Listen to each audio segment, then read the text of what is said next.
This is a war of ideals, and the other speakers here tonight are rightfully idealists. I'm not. I'm a realist. I'm here to win. I have a single goal this evening, to have at least a plurality of you walk out of the I adore. I face a singular challenge. Most, if not all of you, have already made up your minds. This issue is too polarizing for the vast majority of you not to already have a set opinion. I'd be willing to bet that half of you strongly support the motion and half of you strongly oppose it. I want to win, and we are destined for a tie. I'm tempted to do what my fellow speakers are going to do, simply rehash every bad thing the Israeli government has ever done in an attempt to satisfy those of you who agree with them, and perhaps they'll even guilt one of you rare undecided into voting for the proposition, or more accurately, against Israel. It would be very easy to twist the meaning and significance of international laws to make Israel look like a criminal state, but that's been done to death. It would be easier still to play to your sympathy with personalized stories of Palestinian suffering, and they can give very eloquent speeches on those issues. But the truth is that treating people badly, whether they're your citizens or an occupied nation, does not make a state rogue. If it did, Canada, the United States, and Australia would all be rogue states based on how they treat their indigenous populations. Britain's treatment of the Irish would easily qualify them to wear the sobriquet. These arguments, while emotionally satisfying, lack intellectual rigor. More importantly, I just don't think we can win with those arguments. It won't change the numbers. Half of you will agree with them, half of you won't. So I'm going to try something different, something a little unorthodox. I'm going to try to convince the die-hard Zionists and Israel supporters here tonight to vote for the proposition. By the end of my speech, I will have presented 5 arguments that show that Israel is, if not a rogue state, then at least roguish. Let me be clear, I will not be arguing that Israel is bad. I will not be arguing that it doesn't deserve to exist. I won't be arguing that it behaves worse than every other country. I will only be arguing that Israel is rogue.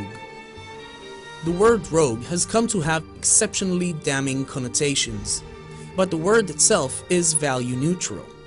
The OED defines rogue as aberrant, anomalous, misplaced, occurring in isolation at an unexpected place or time, while a dictionary from a far greater institution gives this definition: behaving in ways that are not accepted or not normal, often in a destructive way. These definitions and others center on the idea of anomaly, the unexpected or uncommon. Using this definition, a rogue state is one that acts in an unexpected, uncommon, or aberrant manner. A state that behaves exactly like Israel. The first argument is statistical. The fact that Israel is a Jewish state alone makes it anomalous enough to be dubbed a rogue state.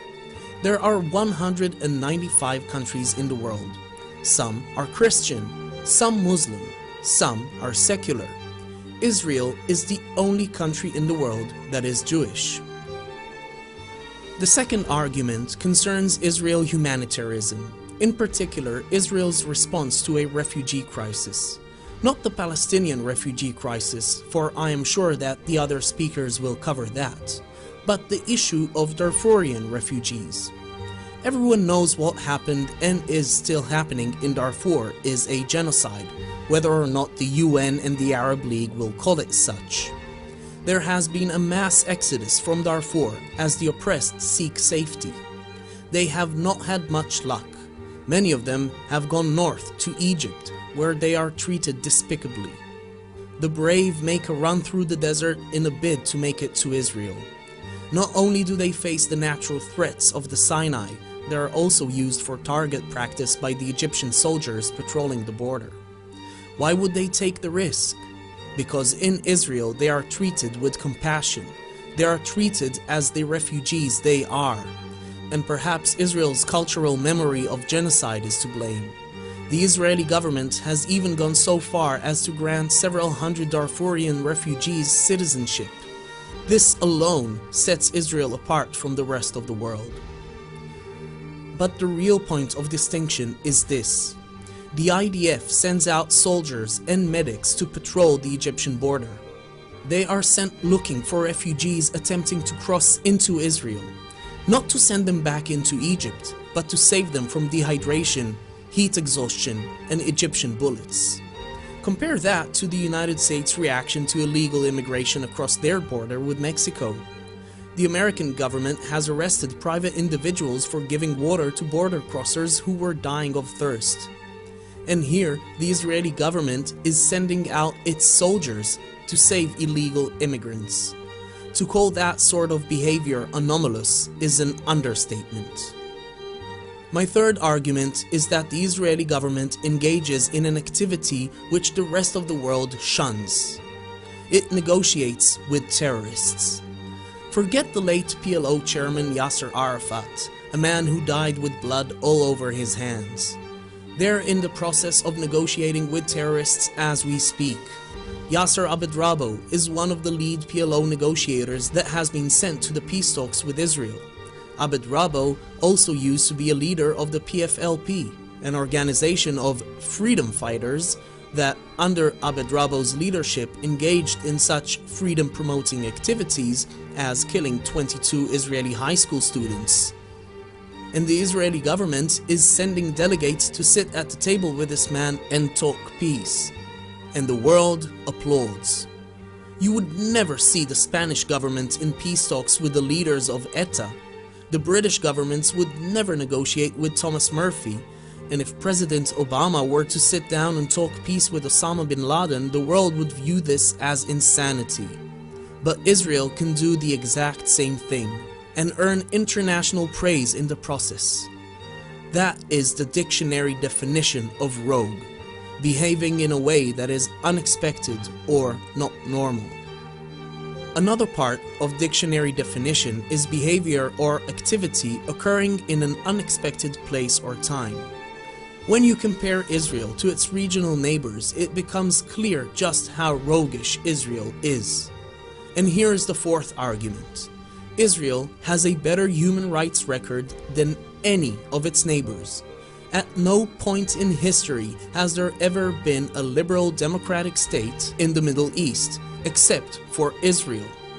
Of all the countries in the Middle East, Israel is the only one where the LGBT community enjoys even a small measure of equality. In Kuwait, Lebanon, Oman, Qatar, and Syria, homosexual conduct is punishable by flogging, imprisonment, or both.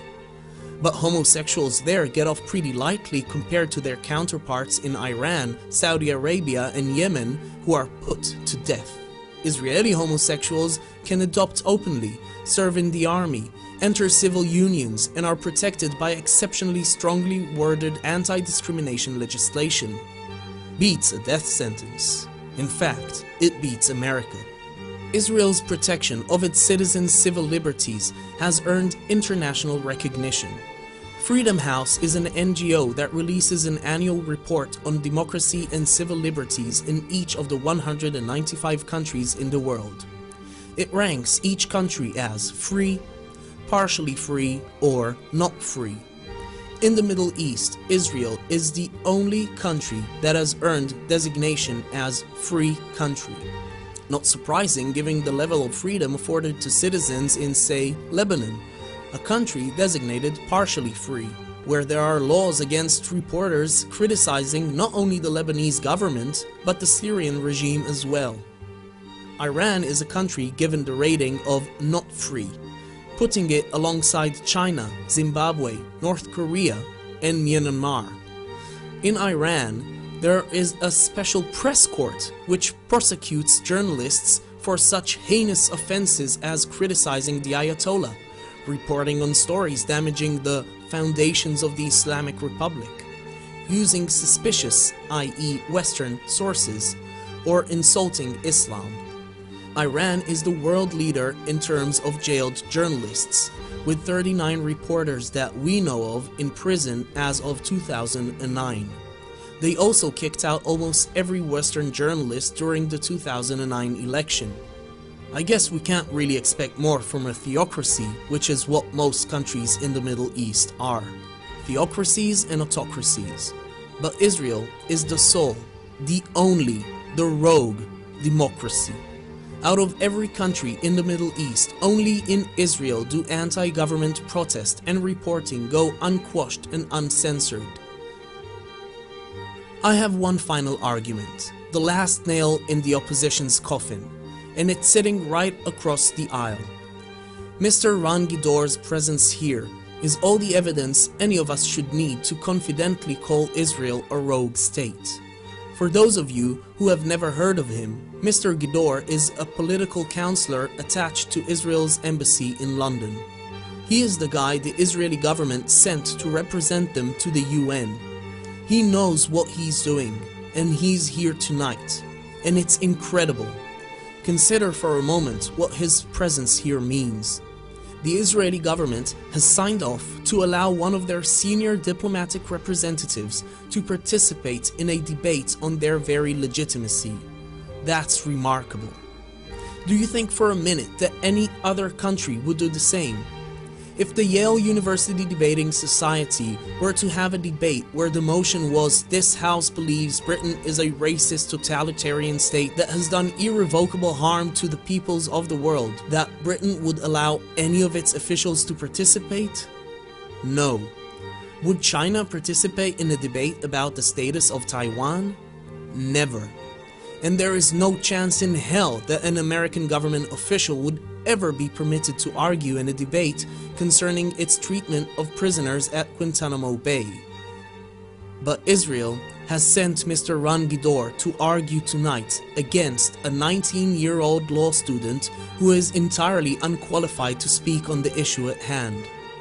Every government in the world should be laughing at Israel right now because it forgot rule number 1.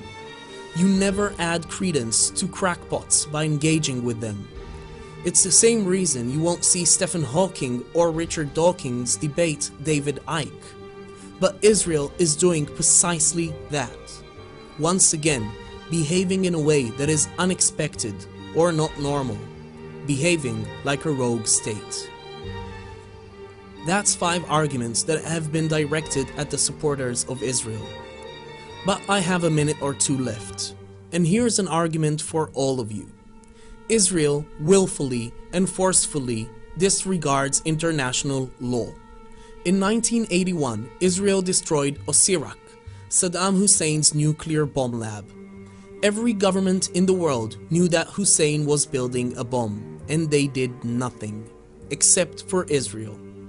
Yes, in doing so, they broke international law and custom.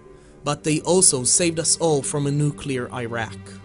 That rogue action should earn Israel a place of respect in the eyes of all freedom-loving peoples, but it hasn't.